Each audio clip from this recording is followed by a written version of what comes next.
রাসূলুল্লাহ সাল্লাল্লাহু আলাইহি ওয়াসাল্লাম ঘুমানোর পূর্বে সূরা সাজদা ও সূরা মুলক পড়ে ঘুমাতেন। জি, কর্মব্যস্ততার কারণে মাগরিব বা ইশার নামাজের পরে পড়া যাবে কি? পড়া যাবে, পড়া যাবে। এমন না যে ঘুমানোর সূরা সাজদা বা মুলকের বিষয়টা আসে না যে বিছানায় শোয়ার পর বা ঘুমানোর জিকিরের মধ্যে, এখন আপনার অসুবিধা নেই। তবে ইশার পরে পড়ার চেষ্টা করবেন, কোনো কারণে না পারলে মাগরিব পরে পড়তে পারেন। যথাসাধ্য আমল করার চেষ্টা করতে পারেন, যেহেতু রাত্রে মাগরিব হয়ে গেল মানে রাত্রের মধ্যে ঢুকে গেল, এই দৃষ্টিকোণ থেকে। আমার নাইট ডিউটি করতে হয়, তখন কখন আমলটা করতে পারি? এটা আসলে দেখুন, যে কোনো আমল রাত্রের যেমন ঘুমানোর জিকিরগুলো, শুধু এটা না, ঘুমানোর জিকিরগুলো ওলামা ইকরাম বলছেন দিনে যদি কেউ ঘুমায় সেগুলো কি প্রযোজ্য হবে? আসলে ঘুমানোর জিকিরগুলো রাত্রের ক্ষেত্রে প্রযোজ্য প্রাথমিকভাবে।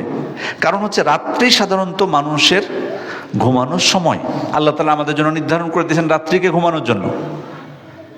এখন প্রশ্ন হলো যে কোনো কারণে আমি যদি ঘুমাতে না পারি, সেক্ষেত্রে শেখ মেজবাজ রহমতুল্লাহ বলছেন যে সাধারণ জিকির হিসেবে পাঠ করতে কোনো অসুবিধা নেই, সাধারণ জিকির হিসেবে পাঠ করতে অসুবিধা নেই, কিন্তু সুন্নাহ হলো রাত্রে বলাটা, রাত্রের ঘুমের সাথে। এই দৃষ্টিকোণ থেকে আমার মনে হয় যে দিনে ঘুমানোর ক্ষেত্রে এটাকে না নিয়ে আসাই ভালো হবে, বরং সাধারণ আম জিকিরগুলো আপনি করতে থাকবেন। আল্লাহু আ'লাম।